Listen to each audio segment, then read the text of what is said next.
Part 1. You gotta have a plan. That's the plan. Step 2 is to have some parts. There's our parts. Get some more parts. Step 3. Find a spot in the yard that the dogs haven't shit all over. Yep, looks like that ain't gonna work.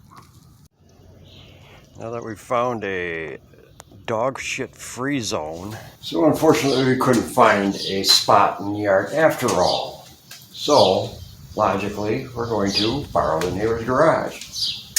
I don't think he'll mind. What's this?